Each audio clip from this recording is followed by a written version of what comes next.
তাহলে একটা ঘটনায় চলে যাই। আচ্ছা রাসেল ভাই, এই ঘটনাটা আমার কাছে শেয়ার করছে আমাদের এক ছোট ভাই, ওর নাম শাহেদ। তো ওরা ঢাকার অদূরেই কোনো একটা জায়গায় আপনার একটা ফ্ল্যাট কেনে আর কি, যে কোনো একটা বিল্ডিং এ, এবং সেই জায়গাটা আপনার যে বেশ বড় একটা কমিউনিটি আর কি, কমিউনিটি, সেখানে একটা বিল্ডিং এ আর কি ফ্ল্যাট কেনে। তো অ্যাকচুয়ালি ওই জায়গাটা ছিল আর কি আপনার মানে খোলামেলা একটা জায়গা, জাস্ট লাইক জমি বা ফসলি জমি বা হোয়াটএভার ছিল আর কি, সেখানে বাড়িটা তৈরি হয়। তো ওরা যখন ওই বিল্ডিং এ ওঠে তখন খুব কম টেনেন্ট ওখানে উঠেছিল আর কি। তো অনেকেই ওখানে বলে যে এত খোলামেলা জায়গায় গেছো, জায়গাটা বেশ নির্জন, তোমাদের ভয় লাগে না? কারণ ওই বিল্ডিং এ ওরা ছাড়া মনে হয় আর মানে 2 বা 3টা ফ্যামিলি থাকতো ওখানে। হ্যাঁ, তখন পর্যন্ত সবাই ওঠেনি, বেশ খোলামেলা জায়গা। তোরা বলে ভয় কি আছে, বেশ সস্তায় চলছে এবং মানে বেশ নিরিবিলি জায়গা, সুন্দর পরিবেশ, বাতাস আছে এই জায়গায়। যাই হোক, তো ওখানে ওঠে। তো এই ধরনের কথাবার্তা শুনে কিছুটা সে আর কি ইনফ্লুয়েন্সড হয়। আর আজকালকার টিনেজ বা যারা একটু টিনেজ ছাড়িয়ে গেছে তারা তো বলছেন যে ভূত প্রেতের ব্যাপারে খুব একটা ভয় পায় না, বরং আগ্রহী বেশি। হ্যাঁ, সত্যি, এটা খুবই একটা ভালো দিক। রাইট। তো ও যথারীতি ওখানে ওঠার পর সন্ধ্যার সময় দেখা যেত যে তার সাথে যে ফ্রেন্ডস বা যারা ছিল আমাদের এই ব্যস্ত নগরীর যে জায়গাটা থাকতো সেখানকার সে বন্ধুদেরকে মিস করা শুরু করে, কারণ এখানে আসতে গেলে সময় লাগে। তো সন্ধ্যার পরে 7-8টার দিকে যে সে বসে থাকতো আশেপাশে নিচে, মানে এদিক ওদিক। তো একদিন সন্ধ্যায় এসে বসে আছে, তখন সন্ধ্যা ঠিক না, সন্ধ্যা হচ্ছে মানে পার হয়ে গেছে অনেকক্ষণ আগে, রাত 8টা বেজে গেছে এরকম একটা সময়। তো যে জায়গাটা বসেছিল তার পেছনেই হচ্ছে ওই মানে ওই যে কমিউনিটির সীমানা শেষ আর কি, তার কাছেই তার ডান পাশে হচ্ছে তাদের বিল্ডিংটা। তো হঠাৎ করে মনে হলো যে ওর পাশে পেছনে কেউ একজন শীষ দিচ্ছে, মানে শীষ দিচ্ছে। তো মনে করলো যে এখানটা আসলে লোকালিটি খুব একটা বেশি না, শীষ কে দিচ্ছে, এবং শীষের শব্দটার সাথে সাথে মনে হচ্ছে বাতাস এসে লাগতেছে পিঠে। আচ্ছা, অনুভব করা যাচ্ছে। তো এক পর্যায়ে মানে কিউরিয়াসিটি এবং আপনার কিছুটা ইরিটেশন থেকে পিছিয়ে তাকায়। তো তাকানোর পর যেটা হয়, এক দমকা বাতাস ওর গায়ে লাগে, দমকা বাতাসের মতো লাগে, বাট সে কাউকে দেখে না। আচ্ছা। এবং যখন দমকা বাতাসটা লাগে ওর মনে হয় যে ওর কানের কাছে কেউ একটা খিলখিল হাসি দিয়ে চলে গেল। আচ্ছা। It's like a female voice, মানে মেয়েদের মুখের হাসির মতো। এবং ওর শরীরটা বেশ ঝিম ধরে যায়, সাথে সাথে ঝিম ধরে যায়, মানে কেমন যেন একটা মানে আজব একটা অনুভূতি হয় তার, মানে শরীরটা হালকা ভেতরে কাঁপতে থাকে, মানে অ্যাজ হি ডেসক্রাইব, যে শরীরের ভেতরে এমন একটা ফিলিংস হয় যে কেমন যেন শরীরটা মনে হচ্ছে বেশি অতিরিক্ত পরিশ্রম করলে যেরকম হয় সেরকম একটা। এবং ও খুব ভালো ফিল করতে থাকে না, তখন থেকে উঠে হেঁটে হেঁটে আসতে থাকে, এবং প্রতিটা মুহূর্তেই সে কেমন একটা ভয় অনুভব করতে থাকে। ভয়টা হচ্ছে এরকম যে কেউ তার সাথে সাথে আসছে, এরকম একটা অনুভূতি তার হতে থাকে। তো বেশ মানে আপনার ডিফারেন্সিয়েট একটা ফিলিংস নিয়ে আর কি, যে ফিলিংস নিয়ে বাইরে ছিল হাসি খুশি আর একটা উচ্ছল মন নিয়ে, সেটা মানে একদম চলে গেছে। এখন হাঁটতে হাঁটতে ও যখন বিল্ডিং এর যে সিঁড়িতে ঢোকে করিডোরে যায়, তখন আরো খারাপ লাগা শুরু করে ওর কাছে, মনে হয় কেউ একজন আসছে। তো লিফটে যায়, লিফটে প্রেস করে ওঠার জন্য উপরে, তো দেখে অনেক লিফট নামছে আর কি, টিং টিং শব্দ করে। তো এক পর্যায়ে লিফট আসার পর দরজা খুলে, এবং ঠিক লিফটে ওঠার পর ওর যে ফিলিংসটা হয়, মনে হয় যে ওর আগে কেউ লিফটে ঢুকে গেল। আচ্ছা। এবং ও এভাবে ডিসক্রাইব করছে যে ভাইয়া আমার মনে হলো যে আসলেই লিফটে কেউ ঢুকছে, লিফটে ঢুকলে কিন্তু লিফট একটু কেঁপে ওঠে, সামথিং, একজন মানুষ ঢুকলে লিফট হালকা একটু শেক করে এরকম। এবং ও লিফটে ঢুকে ওর বেশ প্রচন্ড ভয়কে গ্রাস করে। তো লিফট দরজা আটকে দিয়ে উপরে উঠে, তবুর উঠে লিফটটা চলে এসে তার যে বিল্ডিং এ নামার পর সেই তার যেইখানে সে থাকে, যে ফ্ল্যাটটায়, সেখানে এসে থামে। এবং ওই ফ্লোরের নিচে এবং ওপরে কিন্তু তখনও কাজ চলছে রাসেল ভাই, পুরোটাই ফাঁকা, কোনো মানুষ নেই, ঠিক আছে। এবং ওই ফ্লোরের উপরে নিচে থামেও না লিফট, ঠিক ওখানে থামে, ওর ইসে আসে, এবং সে লিফট থেকে নেমে যেটা করে, সে করে কি হাঁটা ধরে। হাঁটতে হাঁটতে যেটা করে, তার যেদিকে যাওয়ার ডিরেকশন, মানে তার ফ্ল্যাটটা যেদিকে, সেদিক না যেয়ে না সে ডান দিকে উঠে সে উপরে সিঁড়িতে উঠে যায়। আচ্ছা। এবং উঠতে উঠতে সে বলে যে আমার আসলে কনসেন্ট্রেশনই তখন ছিল না যে আমি কি করছি। একটা সময় সে চলে যায় কি একদম টপে, আমি বিল্ডিংটা মানে সঠিক উচ্চতাটা বলবো না, অনেকে হয়তো ডিটেক্ট করে ফেলতে পারে। আচ্ছা, ঠিক আছে, মানে বেশ উঁচু বিল্ডিং, কিন্তু ঢাকা শহরে এরকম কমিউনিটি বিল্ডিং গুলো যেরকম স্ট্যান্ডার্ড আপনারা দেখেন অনেক হয়, এরকমই একটা উঁচু বিল্ডিং। ওকে। এবং সেখানে উঠে ও দেখতে পায় যে ওই ছাদ সবসময় তালাবদ্ধ থাকে, কারণ ওদের বিকালের পরে সাধারণত বিল্ডিং এ কাউকে উঠতে দেয় না। তো যেহেতু ওই বিল্ডিংটাতে ওরা এবং আর 2-3টা ফ্যামিলি উঠেছিল, ওদের জন্য কিছু স্বাধীনতা ওই যে ওখানকার কেয়ারটেকার দিত আর কি ওঠার জন্য। তো ওদেরকে ছাদটা খোলা, তালা নেই ছাদে, এবং জিনিসটা ওর কাছে না অ্যাবনর্মাল মনে হয় না। আচ্ছা, like the things he felt, ওই সময় এমনটা ঘুরেছিল যে this is meant to be, দরজাটা খোলাই থাকতে পারে। আচ্ছা, সে করে কি কোনো ধরনের কোনো চিন্তা ভাবনা বা এরকম এই ধরনের কোনো চিন্তা ভাবনা তার মধ্যে কাজ করে না। আচ্ছা, সেই দরজাটাকে ধাক্কা দিয়ে আস্তে করে উপর উঠে যায়, ঢুকে যায়। ঢুকে বিশাল একটা ছাদ রাসেল ভাই, ওই প্যারামিটারটা হবে কত, প্রায় আপনার মানে বিশাল। ধরেন ওই জিনিসটা হয়তো আপনার সে ফর এক্সাম্পল লাইক ধরেন 10,000 স্কোয়ার ফিট বা এরকম একটা জায়গার এক একটা বিল্ডিং এর পরিধি আর কি। আচ্ছা, এরকম একটা বড় ছাদে ও যখন হাঁটতে থাকে, হাঁটতে হাঁটতে ওর কাছে কেমন একটা ঘোর লাগা অনুভূতি হয়, এবং ও হঠাৎ করে দেখে যে বিল্ডিং এ যে ওই দেয়ালের যে শেষ মাথা, যেখানে নাকি আপনার আর কি আপনার ওই যে প্যারাফিট দেয়ালগুলো থাকে, সেখানে একটা অবয়ব দাঁড়িয়ে আছে। সম্ভবত দেখে মনে হচ্ছে কোনো মেয়ের অবয়ব। আচ্ছা, মেয়েটার মনে হচ্ছে মাথা ভর্তি চুল আছে, লম্বা চুল। ওকে। এবং সে ফেস করে আছে পেছন দিকে, মানে ওর দিক থেকে ফেস করা পেছন দিকে, এবং ও হেঁটে হেঁটে সামনে যায়। হেঁটে সামনে যে প্রায় যখন ধরেন 10 ফিট বা এরকম কিছু একটা দূরত্ব, এবং তখনকার সময় মেনশন করে নেই রাসেল ভাই, এটা একটা শীতকাল ছিল, এরকম ধরেন এই যে নভেম্বর ডিসেম্বর এরকম একটা সময়, এবং ওই জায়গাগুলো তখন বেশ ঠান্ডা এবং কুয়াশা কুয়াশা একটা ভাব। আচ্ছা, এর মধ্যে আবছা আবছাও দেখতেছে। হঠাৎ মনে হলো যে মেয়েটা ঘুরে দাঁড়ালো তার দিকে।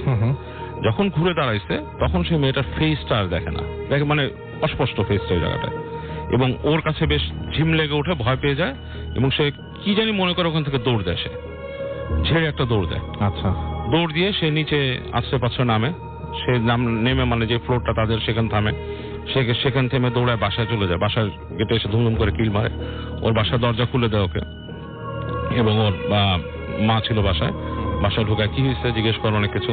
তো সে ফার্স্টে বলে না, পানি খেতে চায়, অনেক পিপাসা তৃষ্ণার্ত। তো পানি খাওয়ার পর মাকে বলে এসব। তো তার মা বললে যে হয়তো তোমার কোনো ঝিম লাগছে, বা তুমি সামহাউ কিছুটা এক্সস্টেড ছিলে বা সামথিং, এই কারণে এরকম কিছু তুমি দেখছো বা সামথিং লাইক দ্যাট, বা তোমার কেউ কোনো কাহিনী বলছে, মানে এইসব নিয়ে তুমি বদার্ড হও না, ইউনো বাট তুমি যাও, গেট রিল্যাক্স, শাওয়ার নাও, তোমার দেখতেছি ঘামতেছো শীতের মধ্যে, তুমি গোসল করো, ওকে রিল্যাক্স করে রুমে পাঠা দেয়। এরপর থেকে যেটা হয় রাসেল ভাই, ওর রুমের মধ্যে কিছু প্রবলেম শুরু হয়। যেমন ওর রুমের মধ্যে রাতের বেলায় যে বিছানায় শুয়ে আছে, মানে বিছানা নাড়ছে, কেউ ঠক ঠক করে বিছানা নাড়ছে, দরজার মধ্যে নক হয় রাতের বেলা।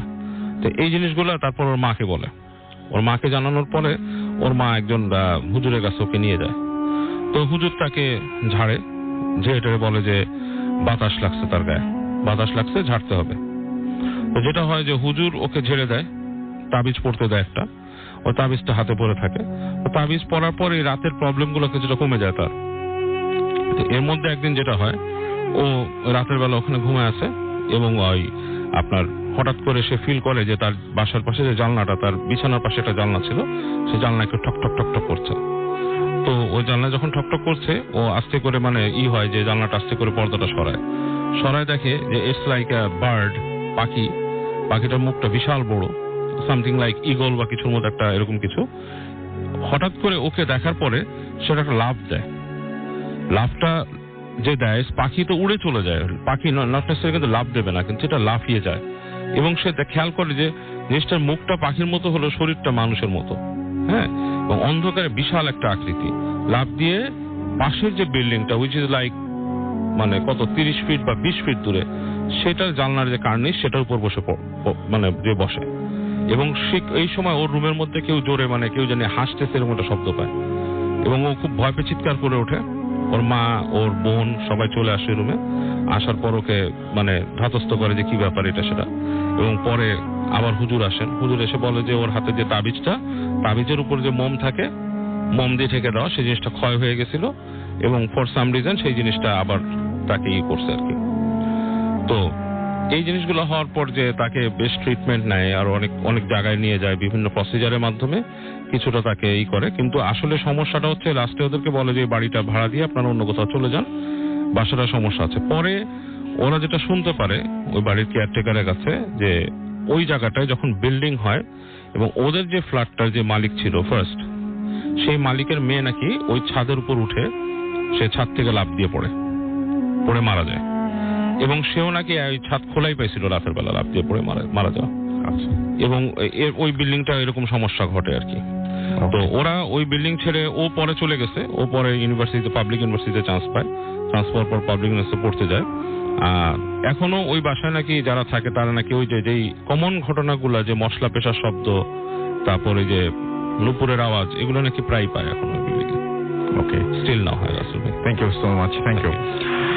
আমি চলে যাব আমাদের পরবর্তী একটা ঘটনায়, তবে হ্যাঁ, আমি আগে ঘটনায় যাই, তারপরে অন্য কথা।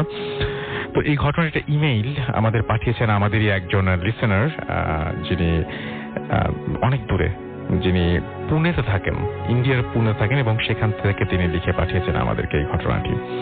তো লিখছেন, প্রিয় রাসেল ভাই, আশা করি আপনি ভালোই আছেন, কারণ আপনি সবসময় ভালোর দলে। আমার নাম নীলাঞ্জন সিনহা, আমি ইন্ডিয়ার পুনে শহর থেকে লিখছি। দূরত্বের কারণে আপনাদের স্টুডিওতে আসা আমার পক্ষে সম্ভব হবে না।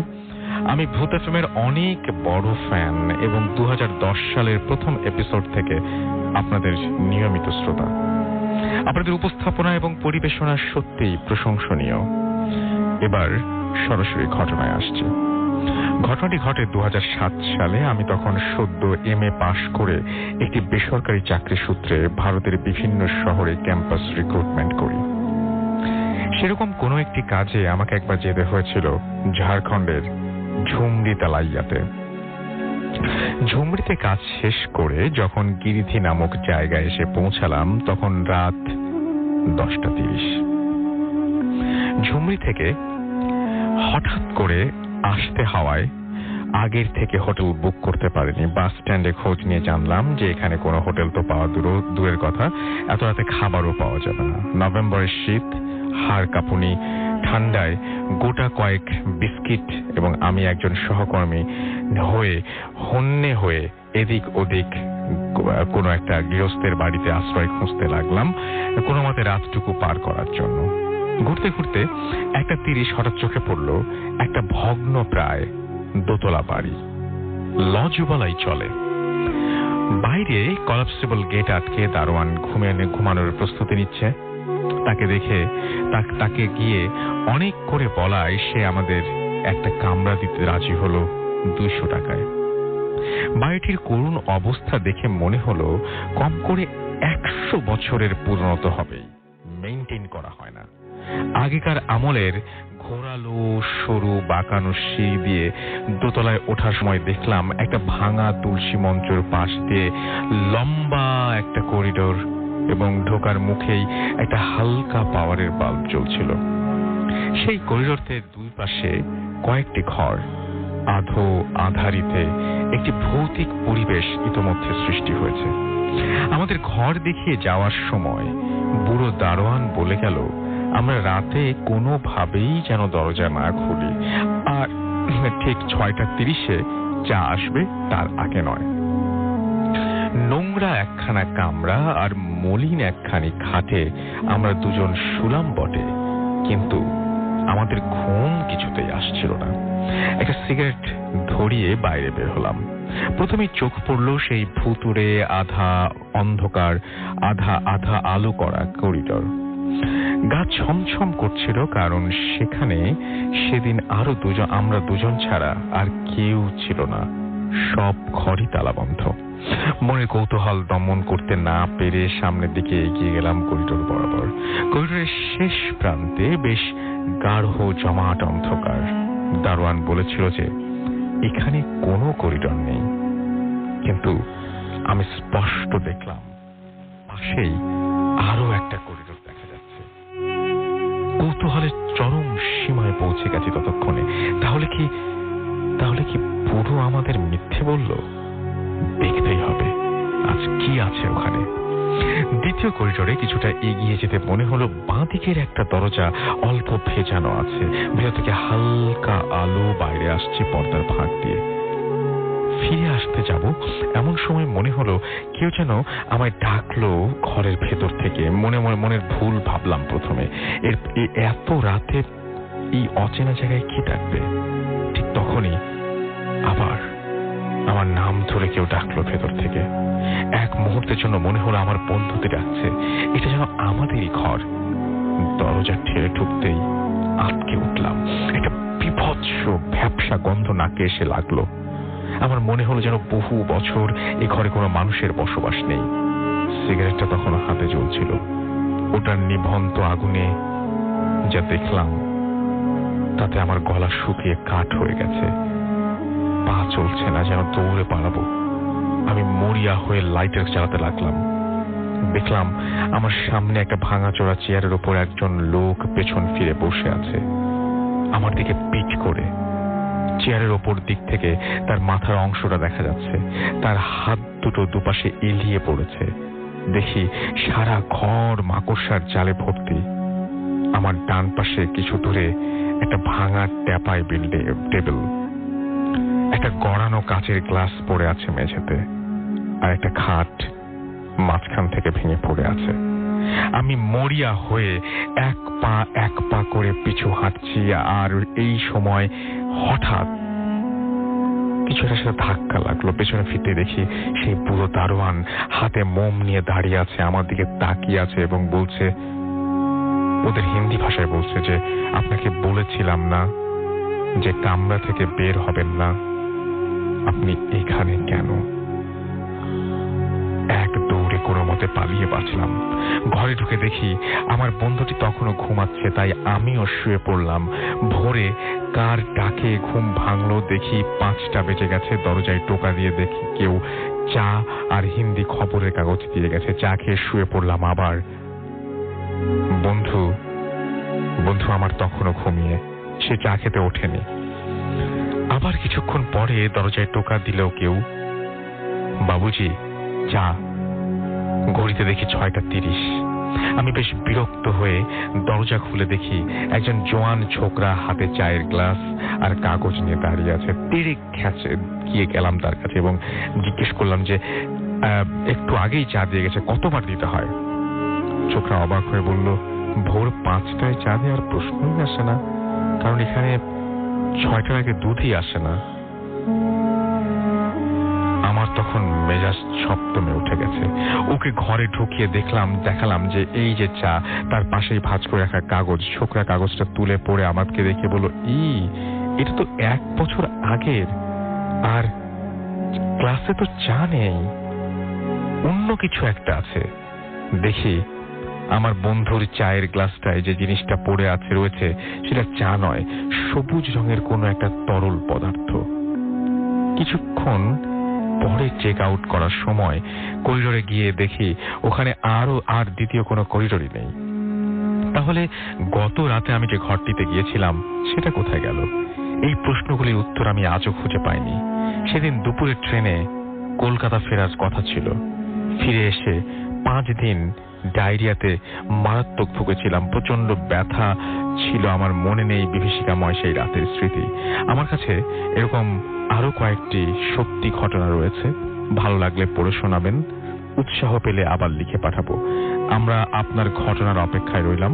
এবং উনি লাস্টে লিখেছেন যে ভূত এফএম-এর শ্রোতা বন্ধুদের আন্তরিক শুভেচ্ছা জানাই, ভূত এফএম আরো দীর্ঘায়ু হোক। এতে নীলাঞ্জন, নিচে তার ইন্ডিয়ার phone number. Thank you Nilanjan. এবং আমি আপনার পরবর্তী ঘটনার অপেক্ষায় রইলাম। আশা করছি যে আপনি খুব দ্রুতই সেটা পাঠাবেন। এবং অসাধারণ একটা ঘটনা। এবং একটা মানুষ, আপনি চিন্তা করে দেখুন যে আপনারা কেউ তো আজকে অবশ্যই হোটেল থেকে শুনছেন, তাই না? যে এই সময় হোটেলে আছেন, হোটেল থেকে শুনছেন তো, অথবা কোনো বাসায় বেড়াতে এসছেন, অথবা আপনি আপনার রুমের মধ্যে হঠাৎ করে ঘুম ভেঙে গেল এবং রাতের বেলায় ঘুম থেকে উঠলেন। আপনি ঘুম থেকে উঠে রুম থেকে বেরিয়ে বাইরে বের হয়েই আপনি দেখলেন যে একটা মানুষ যে কিনা চেয়ারে, যাকে কিনা উল্টা করে পিচ মোড়া করে বাঁধা আছে। এবং মানে অদ্ভুত ব্যাপার, কিন্তু ভ্যাপসা একটা গন্ধ, অনেকদিন ধরে যেন এখানে কেউ আসেনি। মানে এইরকম ব্যাপার একটা নতুন জায়গায় যদি কেউ মানে উপলব্ধি করে বা এরকম একটা ব্যাপার যদি কেউ দেখে, তাহলে কেমন অনুভূতি হয় সেটা মানে একটু চিন্তা করলে মনে হয় বুঝতে পারা যায়। আমরা এই বিষয় নিয়ে আরো চিন্তা করব, এই বিষয়ে আরো কথা বলবো। আর আমরা চলে যাব আবারও বাবু ভাইয়ের কাছে তার সেকেন্ড স্টোরির জন্য, তারপরে আবারও ফিরে আসবো আপনাদের কাছে। সেই পর্যন্ত আমাদের সঙ্গেই থাকুন, আশা করছি ভালো লাগবে আপনাদের প্রতিটা মুহূর্ত।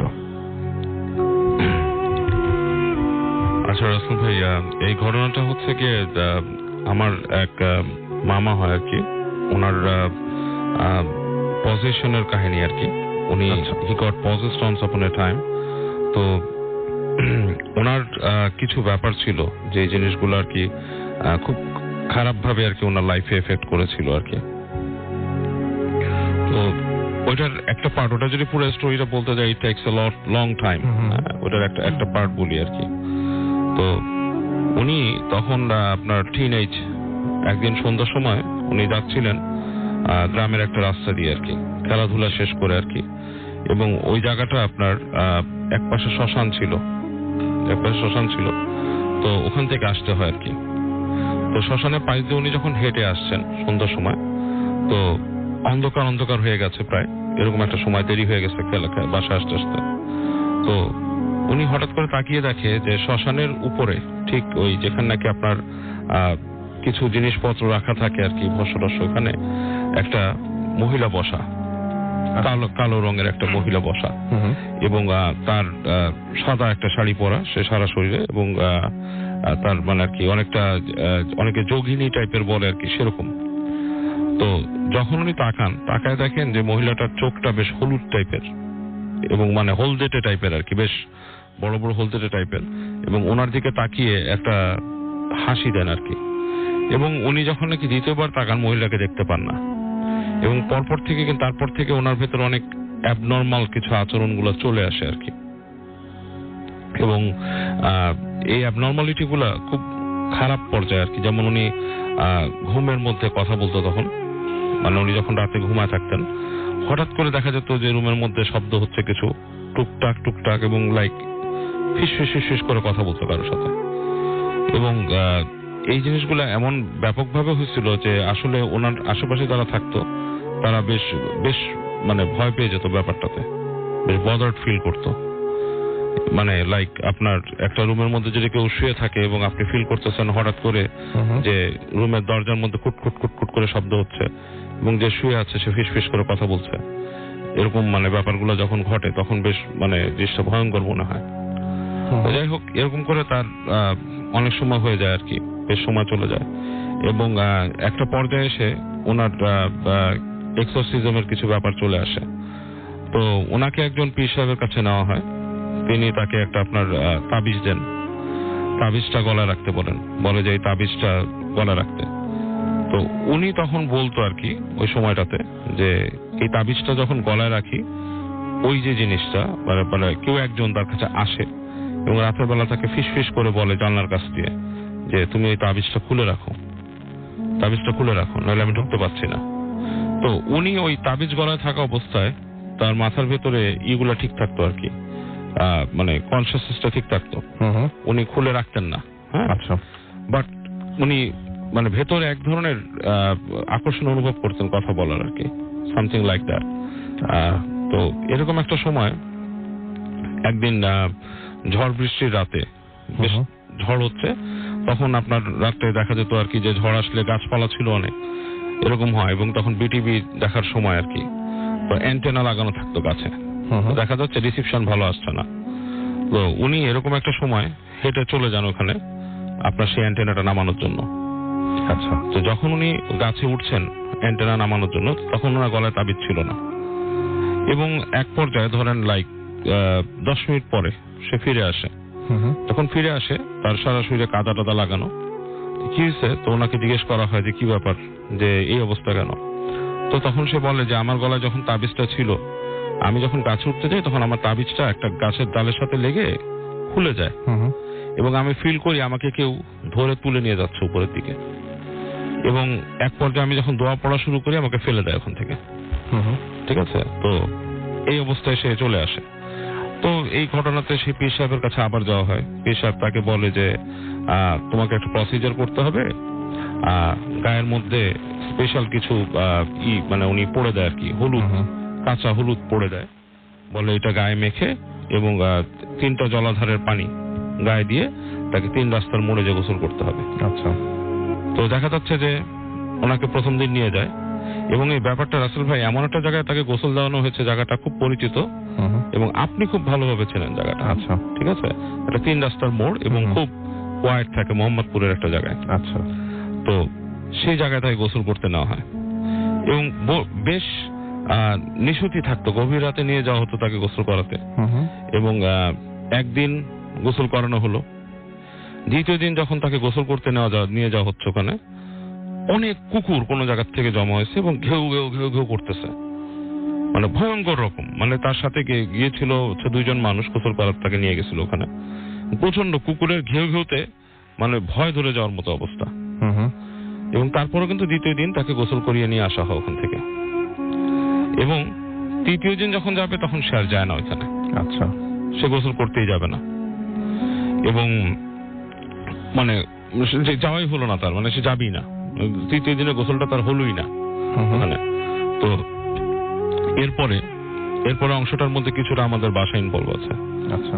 তো ওনাকে নিয়ে আসা হয় আমাদের বাসায়, আসার পরে রাখা হয়। তো তখন ওই অঞ্চলটা বেশ নীরব থাকতো আর কি। এখন যেমন অনেক বিল্ডিং হয়ে গেছে, উঁচু উঁচু বিল্ডিং, তখন সব একতলা বাড়ি, খুব দুই একটা আছে, একতলা 2তলা বাড়ি আছে, আর সব একতলা বাড়ি। এরকম সময় একটা ঘরে আমাদের বাসায় একটা মিলাদের ঘর ছিল আর কি। তো ওখানে রাতে থাকতে দেওয়া হলো। তো যখন থাকতে দেওয়া হয়েছে, উনি ফিস করে বলতেছেন আমাকে যে এই রুমে আমাকে থাকতে নিষেধ করা হয়েছে, এই রুমে আমি থাকতে চাই না। তখন কিন্তু তাবিজটা নাই ওনার সাথে, সামহাউ হি লস্ট তাবিজ, ওই যে গাছের সাথে লেগে। তো বলতেছে এই রুমে আমাকে থাকতে নিষেধ করা হয়েছে, আমাকে বলা হয়েছে ওই যে ডাইনিং রুমটা কর্নারে ওখানে থাকতে।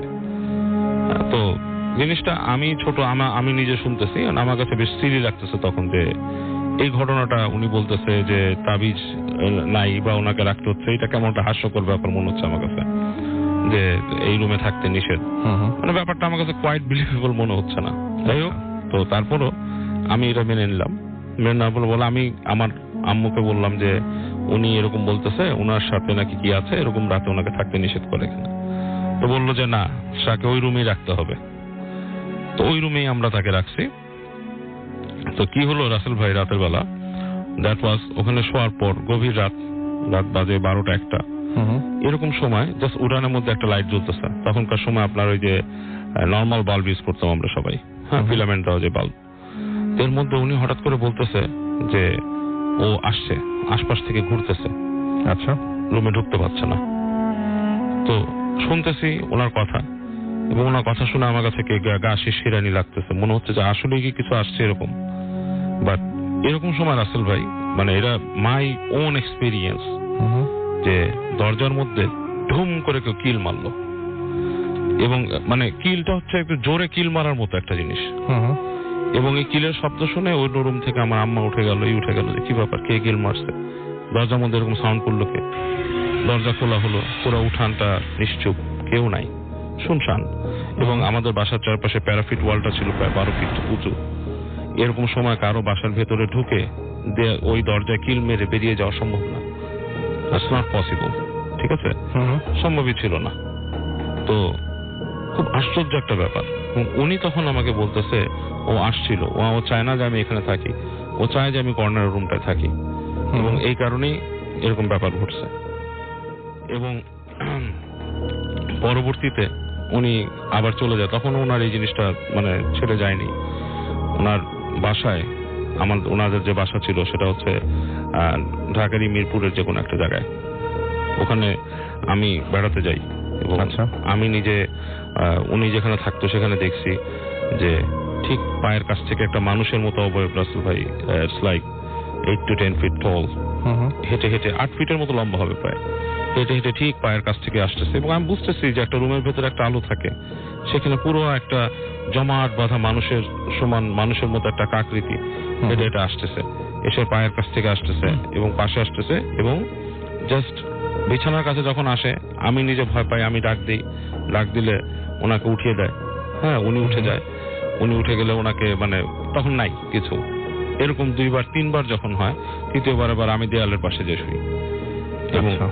তৃতীয়বার কিন্তু আমি যখন দেখি ঠিক অনেকক্ষণ পর আবার সেই আকৃতিটা আসে, এসে ওনার উপরে ঝুঁকে যায় এবং তারপর নাই। এবং এই মানে পজিশনের শেষ যেটা হয় সেটা হচ্ছে পরবর্তীতে একজন ভদ্র মহিলা, সে একটা মিডিয়া আর কি, সে ইজ লাইক মানে মিডিয়া বলে যেটাকে, যে আমি বুঝতে তার পারছি, কাছে হ্যাঁ। নিয়ে আসে, সে কিছু জিন এসে ছাড়ায়, তার কাছে জিন আসে ছাড়ায়।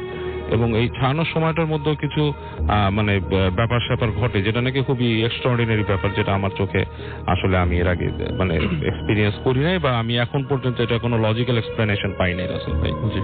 কারণ তার যে জিনটাকে যখন বোতলে ভরা হয়, সে বোতলটা মাটি থেকে 3-4 ফিট উপরে শূন্যে লাফাচ্ছিল, এবং আমার উইথ মাই বেয়ার আইজ আমি সেটা দেখছি। রাইট, আপনি নিজের চোখে দেখছেন? আমার নিজের চোখে দেখা সেটা জিনিসটা। হুম। এবং খুবই মানে Weird একটা- স্ট্রেঞ্জ এবং উইয়ার্ড একটা জিনিস। এবং সেই বোতলটাকে যখন তাকে জিন ঢুকানোর চেষ্টা করা হয়, বোতলটা প্রথমবার ছিটকে যায়, প্রায় 4-5টা রুম পার হয়ে ঠিক বাথরুমের সামনে, যে বাথরুমের যে লো কমোড, সেটা পাশে ভেঙে চুরমার হয়ে যায়। আচ্ছা। হাউ ইজ ইট পসিবল আমি জানি না। এবং পরবর্তী ঘটনা যেটা, যে ওনাকে ওই সময় ছাড়ানো হয়, ছাড়ায় ওনাকে অনেকটা করে দেওয়া হয়। রিসেন্ট ধরেন বছর 2 আগে ওনার সাথে আমার দেখা হয়েছিল আবার। আচ্ছা। তো ওনাদের বাসায় আমি গেছিলাম, তো ওনাকে আমি বলতেছিলাম যে আপনার মনে আছে আপনার যে এরকম পজিশন ছিল তখন? উনি বলতেছে যে কোথায়, আমার তো কোনো পজিশন ছিল না, সম্পূর্ণ জিনিসগুলো ওনার কাছে লাইক মেমোরি থেকে চলে গেছে। তো ওনাকে বলতাম যে এরকম এরকম জিনিস তো নাই। তো ওনাকে আমি তারপরে বললাম, তো উনি হাসছে, উনি আবার মিটি মিটি হাসছে। আমি বললাম মিটি মিটি হাসার কি আছে, নিশ্চয়ই কিছু আপনারা এখনো ফিল করেন। আচ্ছা তাহলে তোকে আমি একটা রিসেন্ট ঘটনা বলি। কি হয়েছে? বলে যে আমার সাথে এখনো আজব আজব কিছু কিছু জিনিস ঘটে যায়। যেমন ওনার কিন্তু মনে আছে, কিন্তু উনি সব স্বীকার করছে না, it's like a mysterious thing. উনি বলতেছে যে রাতের বেলা আমি ময়লার যে ব্যাগটা নিয়ে নিচে নামি, এবং 4 তলার থেকে নিচতলায় যে আমি ব্যাগটা রেখে আসি নিচতলায়। তো আমি যখন 3 তলার কাছে যাচ্ছি, 3 তলার কাছে একটা ময়লার ঝুড়ি রাখা, সেখানে আমি দেখি এই বাল্বের আলো, লাইটের আলোয় একটা লাইক মেরাজ, মানে ইটস লাইক মরুভূমিতে বা মরিচিকা দেখি না আমরা, মরিচিকাটা আলোর মধ্যে সামথিং ইটস লাইক মিরাজ টাইপের কিছু একটা ওই জায়গায় আপনার জল করছে, এবং ময়লাটার পাশে মনে হচ্ছে উবু হয়ে কিছু একটা বসে আছে। এবং উনি যখন ভালো মতো দেখলো একটা বিড়াল ওনার দিকে তাকালো, বিড়ালটার মুখটা একটু ডিফারেন্ট, মানে একটু ভয়ঙ্কর টাইপের একটা শেপ। তো উনি যখন হাত দিয়ে সরাতে বললো, মানে একটু করলো, বিড়ালটা সরছে না। এবং সামনে যে আবার যখন বিড়ালটাকে ভয় দেখানো শুরু করলো, বিড়ালটা সরে গেল, একটু সামনে গেল, সরে গেল। এবং আশ্চর্য ব্যাপার, বিড়ালটার শরীরটাই ওরকম মেরাজের মতো, ইটস নট লাইক সলিড একটা বিড়ালের যে একটা অবয়ব বা কিছু, তা না। এবং এক পর্যায়ে উনি যখন ফিরে আসলো, তখন দেখলো যে আবার উনি যখন সিঁড়িতে উঠে যাচ্ছে, আবার ওই বিড়ালটা ওখানে বসে আছে চুপচাপ, এবং সেটার আপনার বডি শেপ এরকম। এবং এখনো নাকি অন্ধকারে ওনার বিছানা আশেপাশে কিছু ছায়া ঘোরাফেরা করে উনি যখন থাকেন। বাট এইটার পরবর্তী যে উনি লজিক এক্সপ্লেনেশন গুলা, সেটা কিছু উনি কিন্তু বলে না, জাসমিন মানে সে ডিসক্লোজ করে না ব্যাপারটা নিয়ে। ঠিক আছে, তো আমি মনে করি যে হয়তো ওই জিনিসটা ওনাকে ছেড়ে যায়নি পুরোপুরি। ওকে, থ্যাংক ইউ আপনার ঘটনার জন্য। আমরা পরবর্তী ঘটনায় যাব, এবং আমাদের এখানে লিখেছেন সারা, এবং তিনি যেভাবে লিখেছেন আমি সেভাবে পড়ছি। সারার মেল পড়বো আমরা একটা। এবং সারা লিখেছিলেন একটু আগে যে তিনি নেক্সট উইকে আসবেন, এই উইকে কোনো একটা কারণে তিনি আসেননি, এবং আজকে তার বার্থডে। জন্মদিনের অনেক অনেক শুভেচ্ছা আপনাকে, এবং আশা করছি যে আপনি সবসময় ভালো আছেন, ভালোর দলেই আছেন, এবং সবসময় ভালো থাকবেন। লিখেছেন যে আমি মেডিকেলের ঘটনা পরে শেয়ার করব। আমি আমার আম্মুর নানার সাথে ঘটে যাওয়া একটা ঘটনা দিয়ে শুরু করি। তিনি একটা মেডিকেল কলেজে আছেন, এবং একজন সেখান থেকে তিনি লিখেছেন আর কি। তিনি লিখছেন যে আমার আম্মুর নানা একজন ওলি ছিলেন, অন্তত নামাজি ও ধার্মিক, অত্যন্ত নামাজি এবং ধার্মিক। গ্রামের লোকজন ওনার কাছে বিভিন্ন রোগের চিকিৎসার জন্য আসতেন। ওনার বিভিন্ন ক্ষমতা ছিল, উনি মানুষের হায়াত দেখতে পারতেন। তিনি এমন একটি দোয়া জানতেন যা পড়ে তার বাম পাশে ফু দিলে মানুষের ছায়া আসতো। ওই ছায়ার মেজারমেন্ট দেখে উনি মানুষের হায়াত বলে দিতেন। ওকে, উনি যেটা করতেন সেটা হচ্ছে মানুষের এবং রোগীর জন্য শুধু এই একই কাজ করতেন। আমার আম্মুর নানা একদিন তার কাছে তার এক ভক্ত খুব রিকোয়েস্ট করলো যে হায়াত কিভাবে দেখতে হয় তা বলার জন্য। আম্মুর নানা কিছুতেই রাজি হচ্ছিলেন না। তিনি বললেন, তোমার মনে যদি কোনো অসৎ উদ্দেশ্য থাকে তাহলে তোমার ক্ষতি হবে। অনেক রিকোয়েস্ট করার পর আম্মুর নানা রাজি হলেন। উনি দোয়াটি শিখিয়ে দিলেন এবং বললেন যে ওই দিন মাগরিবের আজানের পর ওযু করে পাক পবিত্র হয়ে তারপরে সেটা মুখস্থ করে আসতে। কথা মতো ওই লোক সেটা করলো এবং হাজির হলো, এবং যেটা হলো সেটা হচ্ছে যে এবং লোকটা যা বলেছিল তাই করলো। দোয়া পড়া শেষ করে লোকটি যখন বাম পাশে তাকিয়ে, দোয়াটা এক নিঃশ্বাসে চোখ বন্ধ করে 40 বার পরে বাম পাশে তাকিয়ে ফু দিয়ে চোখ খুলতে বলা হয়েছিল এবং কথা মতো তিনি তাই করলেন। এবং দোয়া পড়ে পাশে লোকটি যখন বাম পাশে ফু দিয়ে চোখ খুললেন তখন একটি হঠাৎ করেই আকস্মিকভাবে একটি গলা কাটা ছায়া দেখতে পেলেন। লোকটি হুজুরকে জিজ্ঞেস করলো, হুজুর এর অর্থ কি? আম্মুর নানা তখন বললেন, আপনার হায়াত এখানেই শেষ। লোকটি বিশ্বাস করলো না, আম্মুর নানাকে গালিগালাজ করতে শুরু করলো এবং বের হয়ে গেল। এবং ওই দিন রাতেই লোকটা যেটা করলো সেটা হচ্ছে যে নানা তাকে বললেন যে আপনার হায়াত এখানে শেষ, এবং ওই দিন রাতে লোকটা গলা দিয়ে রক্ত বের হওয়া শুরু হয়ে গেল এবং লোকটি মারা গেল। এবং আম্মুর নানা জিন পালতেন। ঘটনাটার পরের দিন আম্মুর নানা জিন হাজির করলেন এবং জিজ্ঞেস করলেন যে এমন হঠাৎ মৃত্যুর কারণ কি। জিন জানালো যে লোকটি এসেছিল তার উদ্দেশ্য অসৎ ছিল এবং উনি তাকে টাকা কামানোর উদ্দেশ্যে বা কোনো একটা অসৎ উদ্দেশ্যে বা কোনো একটা লোভ ছিল নিশ্চয়ই, সেই কোন কিছুটা বোঝাতে চেয়েছেন যে সেই রকম একটা উদ্দেশ্য ছিল এবং এই কারণেই তার এই মৃত্যু ঘটেছে, এটাই তিনি জানাতে বলেছেন। এবং আমি জানি যে উনি আগামী সপ্তাহে আসবেন, তারপর উনি রিকোয়েস্ট করেছেন যে এই ঘটনাটা পড়তে, আমি পড়লাম। আশা করছি আপনার সাথে নেক্সট উইকে আরো অনেক ঘটনা হবে এবং অনেক ঘটনা শুনবো আমরা, এবং সবাই মেডিকেল ঘটনা শুনতে চাই। সুতরাং আপনি নেক্সট উইকে আমাদের জন্য বেশ কিছু হসপিটালের ঘটনা নিয়ে আসবেন আপনার। হ্যালো রাসেল ভাই, আমার নাম অরজিৎ, আমি কলকাতা থেকে বলছি। ছুটিতে বাড়ি এসেছি। আমি থাকি আসলে ইউক্রেনে। যাই হোক, আমি অনেকদিন আগে আপনাকে লিখেছিলাম গল্পটা, তো আপনি আমাকে অডিও ক্লিপ পাঠাতে বলেছিলেন, তো অডিও ক্লিপটা আজকে করছি। যাই হোক, সরাসরি আমি আমার ঘটনায় চলে যাই। ঘটনাটা 2004-2005 নাগাদ হবে। তো তখন সেই সময় আমি ইঞ্জিনিয়ারিং কলেজে পড়ি, আমাদের পশ্চিমবঙ্গের একটি ইঞ্জিনিয়ারিং কলেজে আমি পড়ি। স্বাভাবিক অর্থে আমি সেটার নামটা এখন নিচ্ছি না। তো যে দিনকার ঘটনা বলছি, আসলে সেই সময়টা ছিল বেশ শীতকাল আর কি, পুজোর পর হবে। তো আমার এক বন্ধু হসপিটালে ভর্তি ছিল। তো আমাকে রাত্রি 10টা নাগাদ আমি খবরটা জানতে পারি এবং জানতে পেরে আমি হসপিটালে আমাকে যেতে হয়। তো আমি যখন হসপিটালে পৌঁছাই তখন প্রায় রাত্রি 11টা বাজে। আমি আসলে আমাদের কলেজটা থেকে হসপিটালটার ডিস্টেন্স অলমোস্ট এই 3 থেকে 4 কিলোমিটার হবে। আর অত রাত্রে কোনো ট্রান্সপোর্টেশন পাওয়া যায় না, তো স্বাভাবিক অর্থেই হেঁটে যাওয়া অথবা অন্য কোনো রিক্সা বা সাইকেল, সে সময় রিক্সাও পাওয়া যায় না।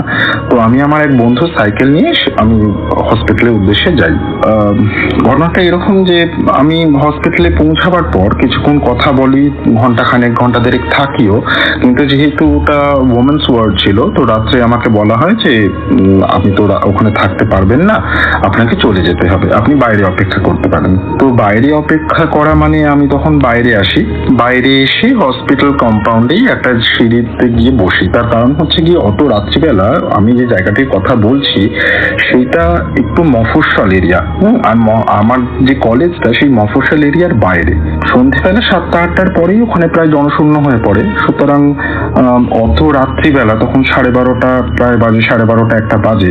তো সেই সময় স্বাভাবিক ব্যাপার যে রাস্তা একেবারেই জনমানব শূন্য এবং খুব সামান্য স্ট্রিট লাইটেরই ভরসা। তো আমি স্বাভাবিক অর্থেই আমি সেই সময় ফিরতে চাইছিলাম না। তো আমি একটা জায়গায় বসে একটা সিগারেট ধরাই। এমন সময় আমি একটা খুব উদ্ভট গন্ধ অনুভব করি। গন্ধটা আমি খুব স্বাভাবিকভাবে নিই, তার কারণ হসপিটাল, বিভিন্ন রকম গন্ধ বিভিন্ন দিক থেকে আসে, মেডিসিনস হতে পারে বা অন্য যে কোনো কিছু হতে পারে। কিছুক্ষণ পর হঠাৎ করে আমি দেখি যে মেন গেট থেকে 2-3 লোক এবং একজন মহিলা, ওনারা কান্নাকাটি করতে করতে এবং মানে উচ্চস্বরে কথা বলতে বলতে ওনারা ঢুকছেন। তো এসে আমি ঠিক যেখানে বসে রয়েছি সেটাকে ক্রস করে একটু বাঁদিকের হাতে একটা জায়গায় গিয়ে ওনারা দাঁড়ান এবং একজনকে খোঁজাখুঁজি করেন।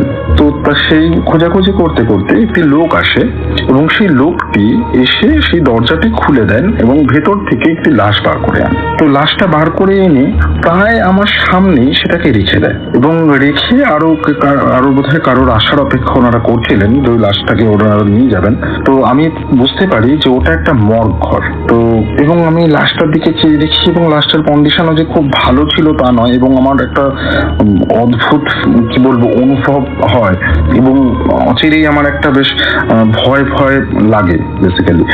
তো আমি তারপরে ডিসিশন নিই যে আমি আর এখানে বসবো না, এই হসপিটাল চত্বরেই থাকবো না, আমি যে করেই হোক কলেজে ফিরে যাব। তো যাই হোক, যেমনি ভাবা তেমনি কাজ। আমি তখন সাইকেলটা নিয়ে আবার আমি কলেজের পথে যাত্রা শুরু করি। তো যাত্রা শুরুতেই হঠাৎ করে আমার সাইকেলের চেনটা খুলে পড়ে যায়। তো চেনটা খুলে পড়ে যেতে আমি খুব বিরক্ত বোধ করি, কেননা সবে শুরু করেছি। যাই হোক, চেনটা তুলে নিয়ে আবার কিছুটা যেতে আবার একবার চেন পড়ে যায়। তো এরকম পুরো রাস্তা যেতে যেতে আমার বেশ কয়েকবার চেন পড়ে। তো আমাদের ওই জায়গাটা মানে আমার ওই মেন রোড একটা জায়গা আসে, একটা জাংশন আছে। সেই জাংশনটাতে গিয়ে অ্যাকচুয়ালি রাস্তাটা দুটো ভাগ হয়ে যাচ্ছে। একটা গ্রামের একটা রাস্তা ডান দিক থেকে যেটা চলে যাচ্ছে সেটা যাচ্ছে হচ্ছে কি গ্রামের ভেতর দিয়ে সরাসরি আমার কলেজের সামনে। আর একটি রাস্তা ওইটা যাচ্ছে সোজা গিয়ে একটা মেন হাইওয়ে আছে, সেটাতে গিয়ে পড়ে। সেই হাইওয়েতে পড়লেই তার উল্টো দিকে একটা বড় ঝিল, তারপরে একটি শ্মশান এবং তারপরে আমাদের কলেজ কম্পাউন্ডটা শুরু হয়। তো যাই হোক, আমি যখন ওই মোড়টাতে, ওই জাংশনটাতে এসে পৌঁছাই, সেই সময় আমার সাইকেলের চেনটি আবার খুলে পড়ে যায়। সাইকেলের চেনটা খুলে যেতে আমি আবার নিচে নামি, সাইকেল থেকে নেমে চেনটাকে তুলবো, এমন সময় হঠাৎ করে আমার পিছন দিক থেকে, আমার বাঁ পাশ থেকে বেসিক্যালি কেউ একজন আমাকে ডাক দেয়। তো কথাটা এরকম ছিল যে কে ওখানে। তো আমি পিছন দিকে ঘুরি, ওপরে তাকিয়ে দেখি একজন লোক দাঁড়িয়ে আছেন, লুঙ্গি পরা, সাদা স্যান্ডো গেঞ্জি পরা, মাথায় একটি ওই টুপি আর কি, যে ইসলামী টুপি হয় সেই টুপি উনি পরে রয়েছেন। তো আমি ওনাকে বললাম আমি এরকম বি কলেজের স্টুডেন্ট। তো তারপরে আমায় জিজ্ঞেস করে এত রাত্রে এখানে কি। আমি উত্তর দিই যে আমার এক বন্ধু হসপিটালে ভর্তি ছিল, তো আমি দেখতে গিয়েছিলাম, আমি ফিরছি। তারপরে আমি আর কোনো ফার্দার আমি আর কিছু কথা বলিনি, আর বলতে ইচ্ছাও করছিল না, কারণ আমি অলরেডি খুব বিরক্ত ছিলাম। তো কি বা কি আমি এত কথা বলতে, সত্যি বলতে আমি কেয়ার করছিলাম না। তো এনিওয়ে, আমার হঠাৎ করে মাথায় এলো যে বিল্ডিংটির ছাদ থেকে উনি কথা বলছেন, ওই বিল্ডিংটা আজ 10-15 বছর ধরে বন্ধ, এবং ওর গেটটা, যে মেইন গেটটা, সেটা একদম রাস্তার উপরেই। এবং আমি যখন গেটটার দিকে তাকালাম, গেটটা অলরেডি লক, এবং আমি যখন ভিতর দিকে তাকালাম খুব হালকা আলোতে হলেও আমি দেখলাম যে সবকটা দরজা বন্ধ। তো একটা মানুষ কি করে ছাদে গেল? এবং আমি ছাদের দিকে যখন তাকালাম, ছাদে কিন্তু তখন কেউ উপস্থিত ছিল না। আমি খুব ভয় পেয়ে গেলাম, এবং ভয় পেয়ে তখন আমি হাঁটতে আমি তখন জাস্ট আমি কি করব বুঝে উঠতে না পেরে আমি সাইকেলের চেনটা না লাগিয়ে সাইকেলটা নিয়ে দৌড়াতে শুরু করি। আমি জানি যে গ্রামের ভেতর দিয়ে যাওয়াটা সেফ হবে না, তার কারণ খুবই অন্ধকার, পুরো রাস্তাটা অন্ধকার থাকে, কোনো স্ট্রিট লাইট থাকে না ওখানটায়। আর এমনিতেও সেটা আমাদের জন্য খুব একটা সেফ না, কারণ অত রাত্রিবেলা দিয়ে গ্রামের ভেতর দিয়ে যাওয়াটা অনেক রিস্কি। তো সেকেন্ড অপশন হচ্ছে গিয়ে আমার মেন রোড থেকে যাওয়া। আমি যখন মেন রোড থেকে যাব, মেন রোডটা গেলে আমি আগেই যেটা বলেছি যে প্রথমে গেলেই মেন রোডটা যখন হাইওয়েতে গিয়ে পড়ছে ঝিল, তারপরে হচ্ছে গিয়ে শ্মশান, তারপর কিছুটা অংশ ছেড়েই আমাদের কলেজের কম্পাউন্ডটা শুরু হয়। তো সেই রিস্কটা নেওয়া ছাড়া আর আমার কোনো উপায় ছিল না। যাই হোক, সেই সময় যখন আমি যাচ্ছি, আমার কেন যেন ঘন ঘন মনে হচ্ছিল কেউ যেন ফলো করছে বা কিছু, মানে হয়তো ওটা জাস্ট একটা প্রিটেন্ড বা ভয়ের জন্য হতে পারে, কিন্তু আমার মনে হচ্ছিল কেউ যেন ফলো করছে। তো আমি সঙ্গে সঙ্গে আমার ফোনটা বার করে আমি কলেজে আমার যে বন্ধুরা ছিল, আমি আমার রুমমেটস বা অন্য হস্টেলে যারা রুমমেট, সবাইকে একটা একটা করে ফোন করতে লাগলাম, কেউই ফোন তুলছে না। তো ফাইনালি আমার বন্ধু একটা সেই সময় তখন বেশ রাত, মানে তখন প্রায় 2-2:30 বাজে, স্বাভাবিক যে পরের দিন কলেজ রয়েছে, সবাই শুয়ে রয়েছে। তো ও বোধহয় বাথরুমের জন্য উঠেছিল, তো আমাকে হঠাৎ করে রিং ব্যাক করে। আমি আশাই ছেড়ে দিয়েছিলাম যে কেউ আমার ফোন তুলবে বলে, তো রিং ব্যাক করে। তো আমি সঙ্গে সঙ্গে বলি যে ভাই তুই একটু এগিয়ে আসবি, আমি এরকম মেন রোড হাইওয়ে ধরে আসছি, আমার খুব ভয় লাগছে একা একা। তো বললো ঠিক আছে তুই আয় আস্তে আস্তে, আমি তোর দিকে আসছি। ও তারপরে কলেজ হোস্টেল থেকে বেরিয়ে হাইওয়ে ধরে ও আসতে থাকে, এবং প্রায় যখন আমরা মাঝামাঝি, মানে আমি যখন মাঝামাঝি ওই শ্মশানের পৌঁছাই, তখন আমি ওকে আসতে দেখে আমি একটুখানি মনে বল পাই। এবার ঘটনাটা হচ্ছে কি, এটা লৌকিক বা অলৌকিক কি ধরনের ঘটনা যাকে আমি দেখলাম, উনি আসলে মানুষ না অন্য কিছু, সেটা আমি কিছুই বলতে পারবো না। তার কারণ আমি ওইটুখানি কনভারসেশন আর ওইটুখানি যা দেখা, মানুষটিকে পুরোপুরি না দেখতে পেলেও আমি ওনার বেশভূষা ভালোভাবে বুঝতে পেরেছিলাম। কিন্তু লজিক্যালি যদি আমি ভাবি যে একটা মানুষ ওখানে কি করে গেল, যেখানে গরমকালে যদি উনি শুতেও যান, তাহলে ওখানে ওই অত উপরে উনি উঠলেন কি করে? মানে প্রায় 15-20 মিটার, তার থেকে বেশি হয়তো হবে ওর হাইটটা, তো ওখানে উঠলেন কি করে? এটা একতলা, এটা সেকেন্ড ফ্লোরও নয়, বেশ উঁচু উঁচু, অনেক পুরোনো দিনের বাড়ি। আমরা যতদিন দেখেছি এবং যা আমরা জানি যে লাস্ট 15-20 বছর ধরে ওই বিল্ডিংটা বন্ধ, তো ওখানে এত রাত্রিবেলা কোথা থেকে লোক এলো, কিভাবে লোক এলো? আর আমি যখন কয়েক মুহূর্ত পরেই যখন আমি আবার পিছন করে দেখলাম, তখন ওই লোকটাকে দেখতে পারলাম না কেন। যাই হোক, অনেক প্রশ্নেরই উত্তর পাওয়া যায় না, অনেক প্রশ্নেরই উত্তর থাকে না। সুতরাং আমি এটা লৌকিক না অলৌকিক সেইভাবে আমি কোনোভাবে বিচার করব না। ভূত FM, the night comes alive. আমরা চলে যাবো আমাদের পরবর্তী অতিথির কাছে। নতুন একজন অতিথি আমাদের সাথে যোগ দিয়েছেন, তবে তার আগে আমি একটু জানাই, আমাদের যদি আপনারা স্টুডিওতে এসে ঘটনা শেয়ার করতে চান আমাদের সাথে এবং সমস্ত লিসনারদের সাথে, অথবা আপনার পছন্দের কোনো মানে স্টোরি টেলার যদি থাকে আপনার ফ্যামিলিতে, যে খুব চমৎকার ঘটনা বলেন, তাকে যদি সঙ্গে করে নিয়ে আসতে চান এবং তাকে যদি ঘটনা বলাতে চান, তাহলে যেটা করতে হবে, আমাদেরকে ইমেল করতে হবে আপনার স্টোরি। এবং ইমেল করার জন্য যেটা করতে হবে সেটা হচ্ছে bhutfm@radio40.fm, এই অ্যাড্রেসটা মনে রাখতে হবে। এই অ্যাড্রেসে আপনার নাম, ঠিকানা এবং ফোন নাম্বার সহ আপনার জীবনে ঘটে যাওয়া বা আপনার জানা সেরা ঘটনা লিখে পাঠিয়ে দিন আমাদের কাছে। ঘটনার শুরুতে অবশ্যই উল্লেখ করুন যে ঘটনাটা স্টুডিওতে এসে শেয়ার করবেন, নাকি আপনার ঘটনা আমরা পড়ে শোনাবো।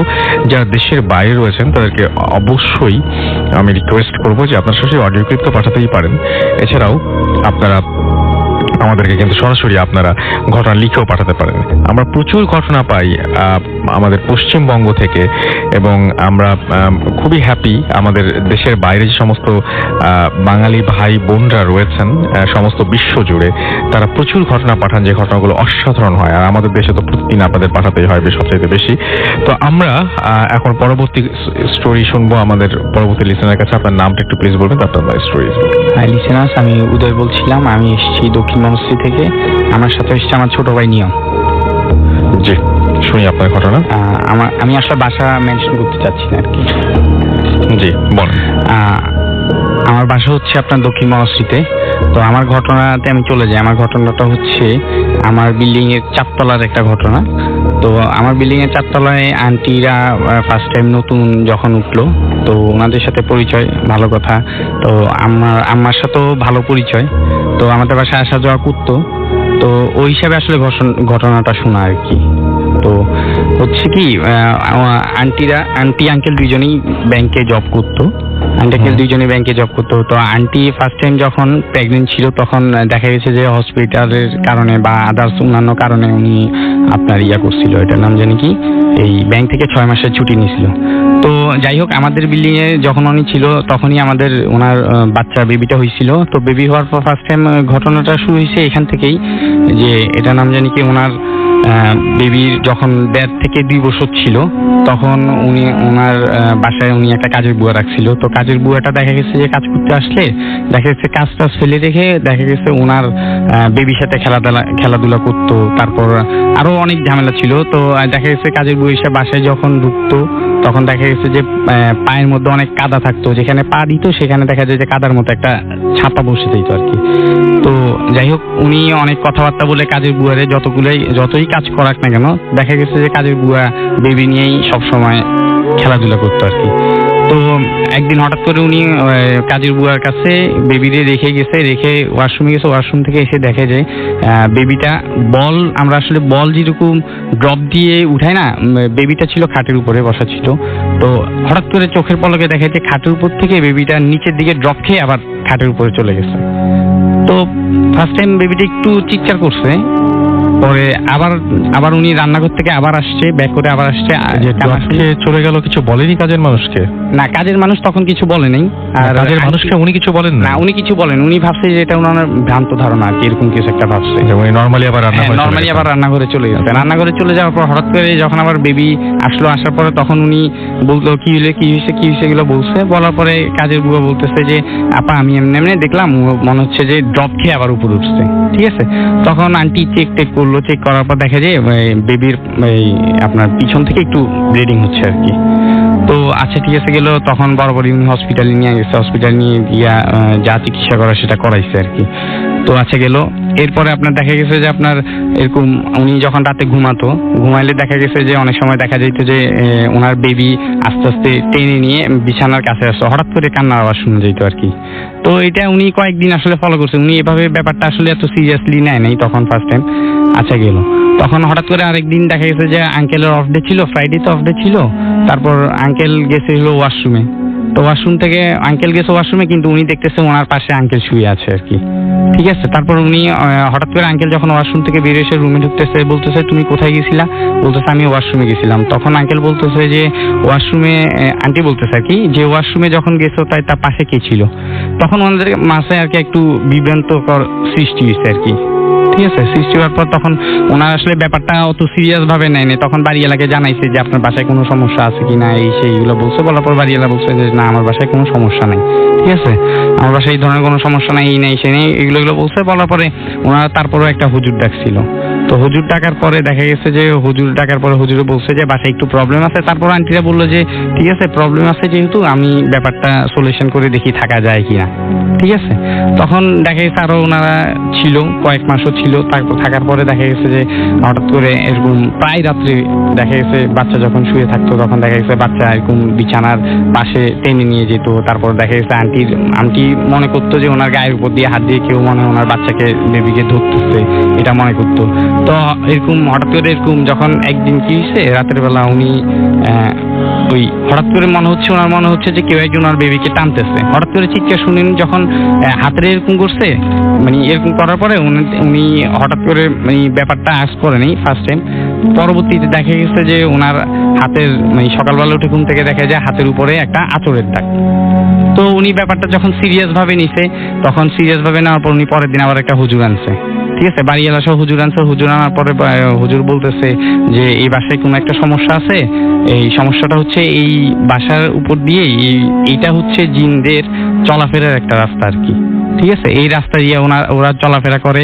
এই বাসায় থাকতে হইলে এই বাসা করতে হবে, বন্ধ করতে হবে, এই করতে হবে, অনেক কিছু উনি অনেক সূরা কেরাত পড়ছে, অনেক কিছু করছে, মিলাদ পড়াইছে, কোরআন শরীফ পড়ছে, পড়ে টরে বন্ধ করছে আর কি। এর পরবর্তীতে দেখা গেছে আন্টিরা চলে গেছে। ধন্যবাদ আপনাকে আপনার ঘটনার জন্য। আমরা চলে যাব পরবর্তী স্টোরিতে। আমাদের কাছে একটা ইমেল রয়েছে, আমরা সেই ইমেলটা একটু পড়ব।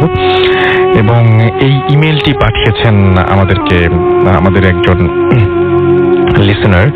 তার আসল ভাই ইংলিশে বাংলা লেখার জন্য সরি, আমি জিজ্ঞেস করলাম না যে আপনি কেমন আছেন, আমি জানি যে আপনি সবসময় ভালো থাকেন এবং সবসময় ভালোর দলে।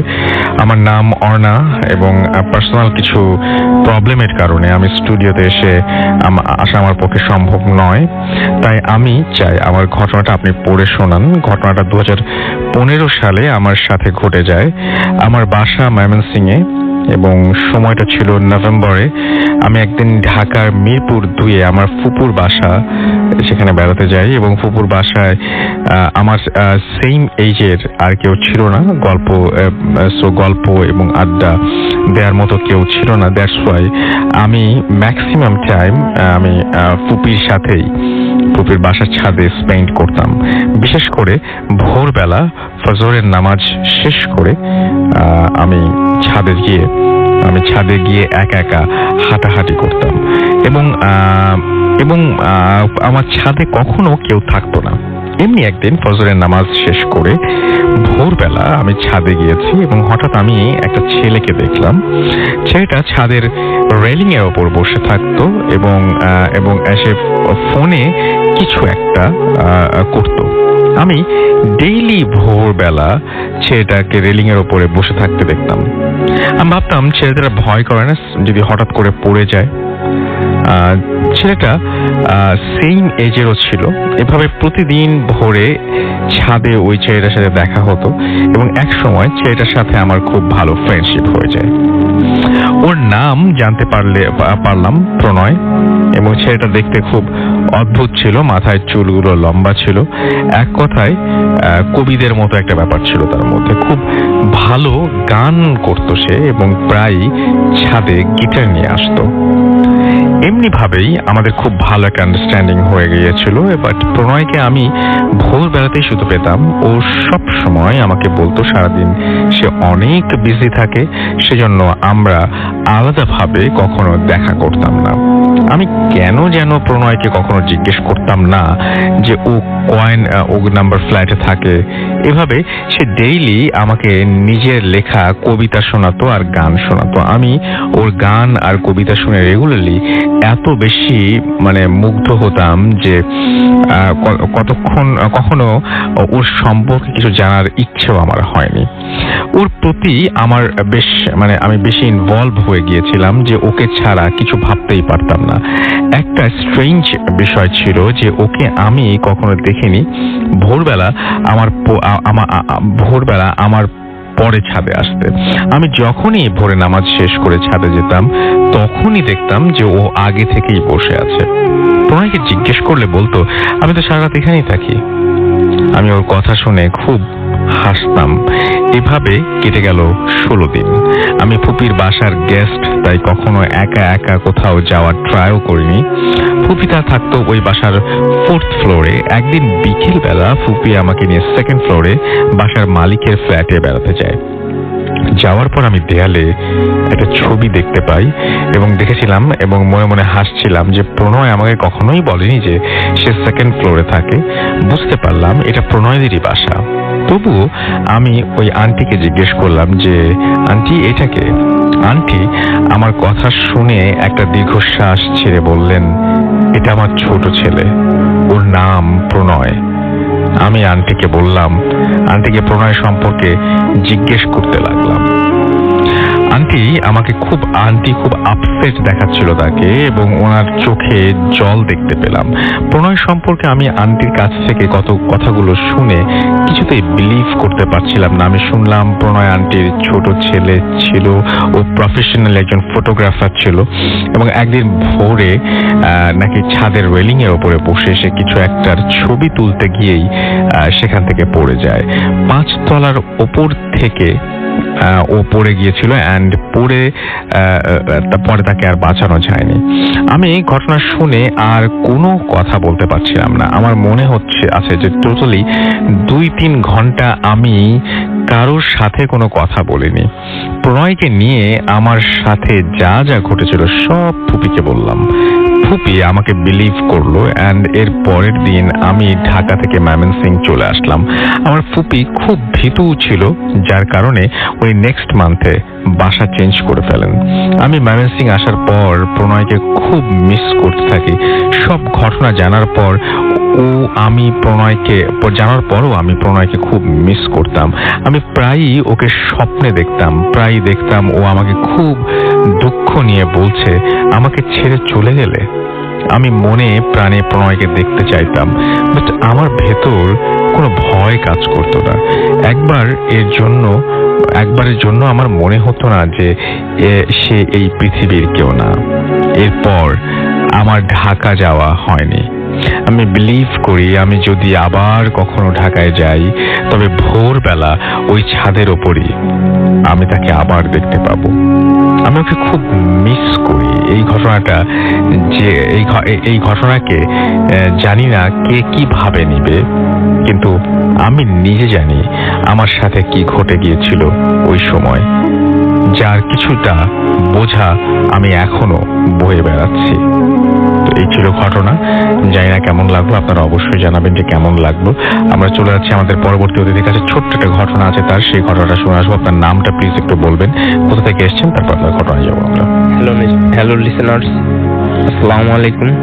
মোহাম্মদ রুবেল হোসেন, বালিয়াবিল থেকে এসেছি। তো আমি একটা এনডিটি কোম্পানিতে ইন্সপেকশনের জব করি। তো আমাদের একটা ইন্সপেকশনের সাইট হয়, সেটা হয় সীতাকুণ্ড থেকে। তো আমরা ঢাকা থেকে টিম যাই। তো আমাদের হোটেলটা নেওয়া হয় ফেনীতে, নোয়াখালী। তো ওখান থেকে আমাদের সাইডে যাতায়াত করি। তো আমাদের যে এরিয়ায় কাজ ছিল সেটা ছিল একটা পাইপলাইনের কাজ। তো আমরা প্রতিদিনকার মতোই কাজ করি। আমাদের 7 দিনের একটা প্যাকেজ থাকে। আমাদের যে এরিয়ায় কাজ হয়, তো জায়গাটা অনেক ফাঁকা ছিল। তো কি মানে চকের কাজ তো সেই কাজের ভিতরে আমরা কাজ শুরু করে দিই। তো কাজ করতে করতে আমরা এক পর্যায়ে আসি। তো সেখানে একটা ভিটার মতো আমরা জানতাম না এটা কি ধরনের ভিটা বা কি। তো আমাদের উপর থেকে অর্ডার আসে যে আজকেই কাজ শেষ করে আমাদেরকে ঢাকায় ব্যাক করতে হবে, এরকম একটা অর্ডার আসে। তো আমরা সে সন্ধ্যার দিকে লাইট কিনে তো আমরা নিয়মিত কাজ করতে থাকি। তো কাজ করতে এক পর্যায়ে আমরা ওই ভিটার কাছাকাছি চলে আসি। তো সেখান থেকে আমরা ওই আমাদের যে টিম ছিল, তো টিমের লোক ভাগ হয়ে যায়। কিছু লোক মানে বেশি কাজ দ্রুত শেষ করতে হবে, এজন্য আর কি টিমটা আর কি আমরা বেশি চলে আসেন। তারপরে কি হলো? আমরা আর কি ওইখান থেকে ওই এক টিম পিছনে চলে যায়, আরেক টিম আমরা ভিটার কাছে চলে আসি। তো ভিটার কাছে চলে আসি, তো আমাদের সাথে যে কন্ট্রাক্টর লোক দেওয়া হয়, তো ওই লোকগুলা বলে ভাই আমরা অনেক রাত হয়ে গেছে, আমরা থাকতে পারবো না। তো ওই লোকগুলো আমরা ছেড়ে দিই। তো ছেড়ে দেওয়ার পরে আমি আর আমার টিম লিডার জসিম ভাই তো দুইজন থাকি। তো আমার জসিম ভাই বলে যে তুমি এখানে দাঁড়াও, আমার ভিটার কোনায় আর কি, ওখানে রেখে আমাকে দাঁড়া করে সে বলে আমি একটু গাড়ির থেকে আসতেছি। তো আমি ওখানে দাঁড়ানোর পরে সে গাড়ির ওইদিকে চলে গেল। তো আমার একটা মনের ভিতর কিউরিওসিটি জাগলো যে আমাদের কাজ আর কি পরিমাণ আছে সেটা আমি দেখে আর কি, মানে একটা দেখার একটা ইচ্ছা হইলো যে আর কতগুলা জয়েন্ট আছে, যে কি পরিমাণ কাজ আছে।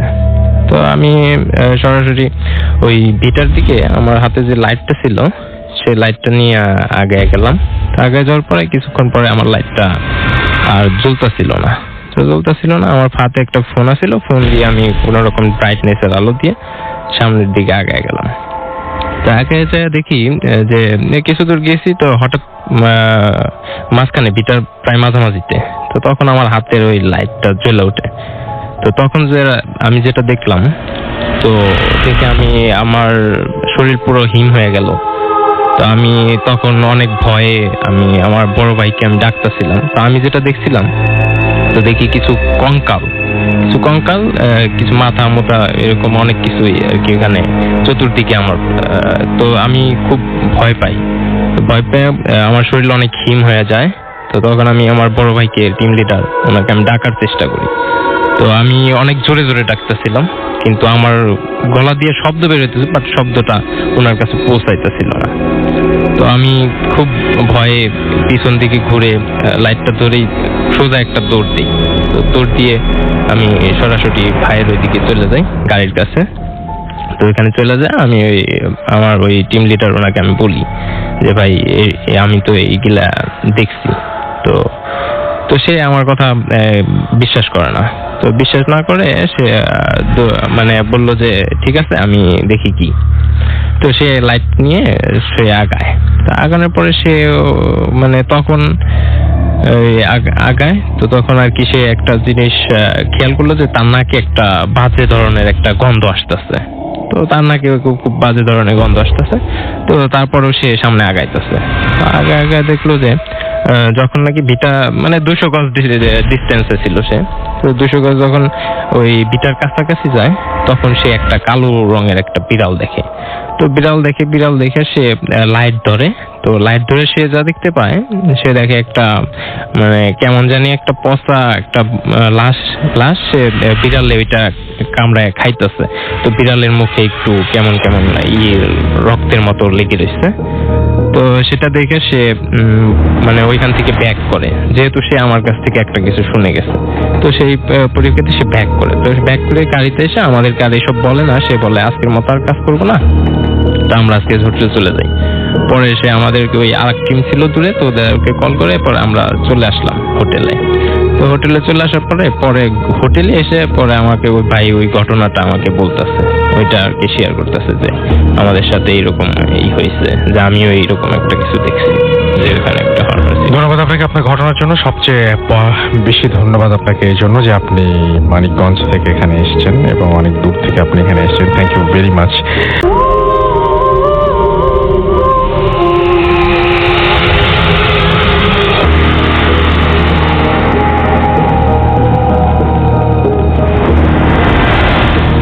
আসসালামু আলাইকুম রাসেল ভাই, আমার নাম হলো সালমান খান। আমি প্রায় গত 5 বছর থেকে নিউ ইয়র্ক সিটিতে থাকি। পেশায় আমি একজন ট্যাক্সি ড্রাইভার, আর আমি রাত্রে ট্যাক্সি ড্রাইভ করি। আমার শিফট শুরু হয় 5টা থেকে ভোর 5টা পর্যন্ত। সো বেসিক্যালি অন্যান্য দিনের মতো ওই দিন আমি আমার ট্যাক্সি নিয়ে সিটির উদ্দেশ্যে রওনা দিলাম, ম্যানহাটন সিটি, আসলে যেখানে অনেক বিজি একটা সিটি, আপনারা হয়তো চিনে থাকবেন। তো ওই দিন অন্যান্য দিনের মতো আমি একটা কাস্টমার পিক আপ করলাম ম্যানহাটন সিটি থেকে। তো ওই কাস্টমারের ডেস্টিনেশন ছিল ব্রুকলিন, যেটা ম্যানহাটন থেকে প্রায় 32 মাইলস।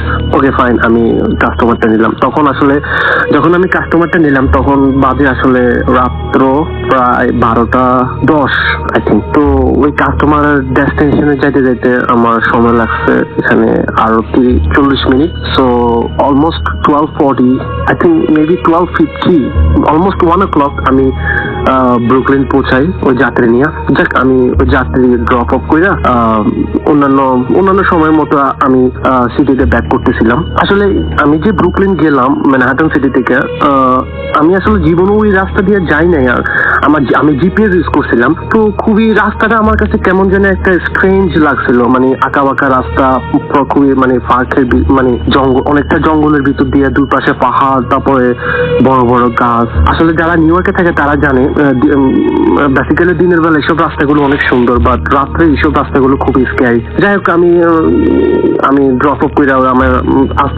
আবার ওই রাস্তা দিয়ে ব্যাক করতেছিলাম সিটিতে। তো হঠাৎ করে আমি যখন ওইখান থেকে প্রায় 5 থেকে 10 মিনিট ড্রাইভ করার পরে আসলে ওইদিকে কোনো ঘর বাড়ি নাই, শুধু আমি দেখতেছি লাইক 2-3টা গাড়ি মানে ওই দিক অপোজিট সাইড থেকে যাইতেছে আর কি। তো আমি দেখলাম একটা প্রায় 70 থেকে 80 বছরের একটা বুড়ি, মানে একজন বৃদ্ধ মহিলা আমার হাত তুললো। যাক, আমি হাত তুললো, আমি চিন্তা করলাম পাহাড় জঙ্গলের ভিতরের রাস্তা দিয়ে হাত তুললো। আমি কেমন একটা কনফিউশন। তারপরও আবার আমি থামলাম, কারণ এখানে আবার আমি যে টিএলসি ট্যাক্সি চলাই, আমি ড্রাইভ করি, এখানে হলো আপনার ওই যে টিএলসিতে কেউ যদি কমপ্লেন করে তাহলে আমার $200 ফাইন। আচ্ছা, যাই হোক, আমি ওই ফাইনের রিকভার করার জন্য আমি আবার ভাবছি হয়তো ওই বই আমার কমপ্লেন করলে সমস্যা আছে। যাই হোক, আমি ওই বৃদ্ধ মহিলাটাকে আমি নিলাম। যাক, আমি ওই মহিলাটাকে আমি ওর ডেস্টিনেশন জিজ্ঞেস করলাম যে ও কই যাবে। ও আমার কোনো কথা বললো না, জাস্ট একটা স্লিপ দিল, ঠিক আছে। তো ওই স্লিপ আমি দেখলাম, ওই স্লিপ একটা সেমেটারি, কুইন্সের একটা সেমেটারি, ওই সেমেটারিটা আমি চিনি না। আমি শক, ও এত রাত্রে একটা সেমেটারিতে যাইবে। যাই হোক, আমি আর ওর কিছু জিজ্ঞেস করলাম না, আমি সেমেটারির উদ্দেশ্যে রওনা দিলাম। আমি আমার জিপিএস এর সেমেটারির অ্যাড্রেসটা ইন করলাম। যাই হোক, আমি যাইতেছি। বাট রাসেল বয়, একটা জিনিস কি, আমি দেখতেছি আমার লাইক অন্যান্য দিনের মতো আমার রাস্তাই লাইক শেষ হইতেছে না। আমি যত যাইতেছি, যত সময় যাইতেছে, আমার মনের ভিতরে মানে কেমন জানি করতেছে, লাইক সামথিং রং। একে তো অনেক রাত্র হয়ে গেছে অলরেডি, আমার রাস্তায় মানে মনে যেন শেষ হইতেছে না। এক পর্যায়ে আমি সেমিটারের পাশেই একটা ইয়েতে থামলাম, ইয়ে করলাম, আমি আমার মিটারের টাইম অফ করলাম। বাট মিটারের টাইম অফ করলাম, লাইক 10 সেকেন্ড হয়ে গেল, পিছন থেকে কোনো সাড়া পাইতেছি না, মানে টাকা পে করতেছে না। আমার প্রায় $35 মতো বিল আসলো। রাসেল ভাই, আমি এখনো মানে আমি পিছনে, আমি যখন লুকিং গ্লাসে আমি যখন কাঠটা মোড়ে আমি দেখলাম ওই বৃদ্ধ মহিলাটি আমার গাড়িতে নাই। বাট বিশ্বাস করেন রাসেল ভাই, আমি এই ওরে নেওয়ার পর থেকে আমি একটু থামি নাই, কারণ রাত্রে তো ট্রাফিক ছিল না। আমি পুরো চলার মানে হাইওয়ে ধরে আমি পুরো চলতি অবস্থায় ছিলাম, একটু থামি নাই। ইভেন ও যে মানে আমার গাড়ি থেকে বের হলো তারও কোনো আমি শব্দ পাইলাম না। লাইক কোনো একটা গাড়ির যখন ডোর ক্লোজ করে একটা শব্দ হয়, আমি ওই শব্দটাও পাইলাম না। আমার হাত পা কাঁপা শুরু হয়ে গেছিল অলরেডি। আমি কি করবো, একে তো একটা সেমিটারি, আমি তার পাশেই দেখতেছি একটা মানে খ্রিস্টানদের একটা চার্চ আর কি, ওইখানে আমি দেখতেছি মানে বাতি জ্বলতেছে। আমি ডিসমিস না পাই আমার ট্যাক্সি ওইখানে রাইখা আমি ওই যে চার্চে আমি মানে একটা দৌড় দিলাম। আমি ওইখানে যাই, আমি ওইখানে চার্চের যে ফাদার ছিল, আমি সব মানে আমি এখনো মানে বুঝিয়ে বললাম যে এই ঘটনা আমার সাথে কি আমি জানি না। ও পরে কি করব, আমি আসলে এখনো সেই করতেছি। ওই ঘটনার কথা মনে পড়লে আমার স্টিল এখনো আমার গায়ের লোম মানে দাঁড়ায় যায়। আমি পরে আমি ওদেরকে আমার সিচুয়েশনটা বুঝা বলছি। পরে ওইখান থেকে চার্চটা থেকে একটা ওদের যে টেক কেয়ার করে যে চার্চটা, আমি আসলে কি করব বুঝতে পারতেছি না। পরে চার্চ আসলে বুঝতে পারছিল, যে ফাদার ছিল আমারে বলছে যে আসলে তোমার গাড়িতে যে বসছিল ও আসলে কোনো বৃদ্ধ মহিলা ছিল না, ও আসলে ছিল দ্যাট ওয়াজ সামথিং এলস। যখন আমি বুঝছি যে আসলে এটা কি ছিল, আমি জীবনেও কল্পনা করি না রাসেল ভাই আসলে নিউ ইয়র্ক সিটির মতো এমন একটা শহরে এরকম কিছু একটা করতে পারে আমার সাথে। যাই হোক রাসেল ভাই, পরে ওই চার্চ থেকে আমাকে একটা টেক কেয়ার ওই কোনো একটা লোক আমাদের পাঠায়, মানে আমার বাড়ির উদ্দেশ্যে আমারে সেফ প্লেসে আমারে পৌঁছাই দিয়েছিল। বাট আমি জানি না আসলে কি হয়েছিল ওই দিন আমার সাথে। আমি আজও আমার ওই দিনকার মানে ওই দিনের কথা মনে পড়লে আমি মানে ঘুমাইতে পারি না, কি হয়েছিল আমার সাথে। যাই হোক রাসেল ভাই, এটাই ছিল আমার ঘটনা। Thank you so much. Bhoot FM. The night comes alive with আমরা আরো একবার যেতে চাই আমাদের বাবু ভাইয়ের কাছে। বাবু, আপনি পিশাচ নিয়ে যেন কি বলতে চাচ্ছিলেন?